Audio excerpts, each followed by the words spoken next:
Hello guys, welcome again to my channel, and today I'm going to be telling you how to do it yourself installation at home. Sometimes at home we have very little spaces to put our small findings, our small sculptures, artworks, and I just installed this floating shelf above the TV, and this becomes one of the solutions that we can build up space. And I'm also going to be telling you where you can get a set of 3 floating shelves and how to install them at home. So to find out, keep it here and enjoy. To start with, you're going to place your floating shelf, the place that you want it, where you want to install it. And in the kit, it comes with a spirit lever. So place your spirit lever right at the middle and watch out for the bubble. When the bubble is at the center, then that means that your shelf is on level. It's in parallel position with the other one. Okay? So, and then you're going to take your pencil and place a mark right at the top, just to mark where your shelf will sit. Okay? And so you'll notice that at the back side of your floating shelf, in this case we have a keyhole. So you'll just come and mark the center of that keyhole. Okay, we are going to be needing that later. And then you're also going to mark this other part of the keyhole. Okay? Okay. So now you're going to take your measuring tape, and with the markings that you made, just hold your tape from one of the markings to the other marking. And in this case we have 8.3 centimeters. So you're going to note that down, and that's where you're going to place in your plugs and screw. Okay, then we are going to measure the measurement from the top part to the start of the keyhole. That's 2 centimeters. Also, you're going to note that down on a paper, and we are going to use those measurements. Using the measurements that we got, remember we got an 8.3 centimeters running from that side to that side, and 2 centimeters running from that side to that side. So the 2 centimeters, we are going to plot it from the marking that we made using our floating shelf, and we are going to mark 2 centimeters on top of it. So just mark 2 centimeters on one end, and then mark 2 centimeters on this other end. Okay? Once you've done that, using the 8.3 centimeters, now we are going to mark it across, horizontally. Okay. So from that point to this point, we are going to, using that as our start point, and this as our end point.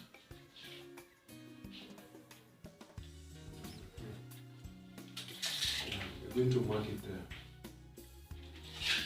Make sure you confirm so that you get the right measurement. You don't have to redo what you've done already.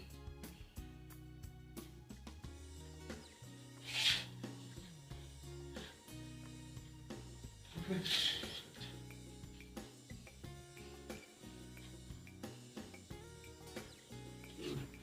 The next step will be drilling, but before you drill, make sure you place a newspaper underneath to catch the dust.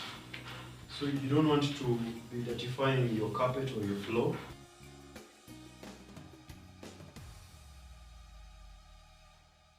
Making sure that where you have the holes, the dust can be caught just below. So you'll notice that in this case we've been provided by a plug, a plastic plug that goes to the wall, and a screw that goes in. And to drill through, we are going to need a masonry drill bit like this. So to start with, just make sure that it's the same thickness as the plug. So, and then remember, when you're drilling on the wall, your drill comes in 2 functions. It comes with the drilling functions and the hammer function. So make sure that your drill is set on the hammer function that taps the wall and makes it easier to drill on the wall. So that you drill the right length, I normally use a tape You can use a different color of tape so that it's clearer. So to get the depth right, you'll measure the length of the plug, then place a masking tape right at the end so that you know where to stop drilling. So to start with, you're going to take a nail, a steel nail, and a hammer, and just jam it in a little bit, just to get the starting point, and also on this side, just to ensure that you get it at the right starting point. Okay.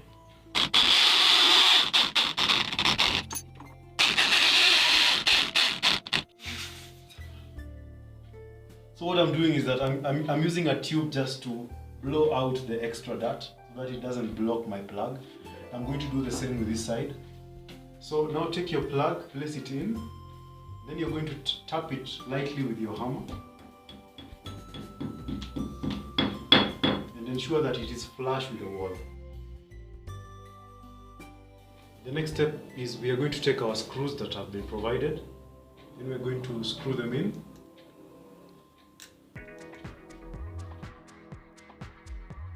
And according to the recommendations that we've been given, you're supposed to leave a 0.6 centimeters depth from the wall.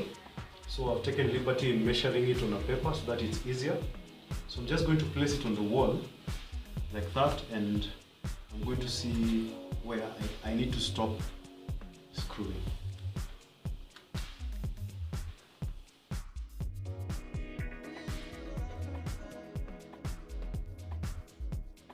So now it's the installation, and using the screws that we've just inserted, you'll notice again, as I said, we have a keyhole. So I'm going to insert this this panel on the wall, and the screws will be locked at that point. So you insert it and then you push it down so that the screw locks the whole shelf. So being the final step is the most fun step. So you're just going to place it in, locate first at the holes, and then you push it down to lock. So I'm going to locate that.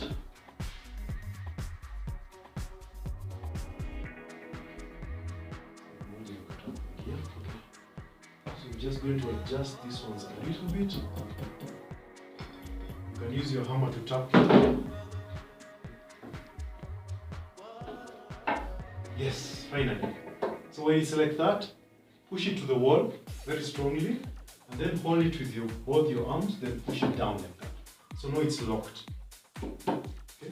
So these kind of shelves, they cannot hold quite heavy stuff, but they can hold a few pieces here and there, a vase, a picture frame, or even a couple of books. Thank you so much, guys, for watching. We have installed our floating shelves, and they come in handy. You can use them to display some of the light art pieces that you have, small sculptures, picture frames, and I hope you enjoyed. If you did, leave a like and consider subscribing down below for more great content. And from here now, we are going to be doing 2 videos per week, one in midweek like this one for do-it-yourself tutorials, and on every Saturday I'm going to be doing a tutorial on how you can create art, jewelry, and other things. Thank you for watching.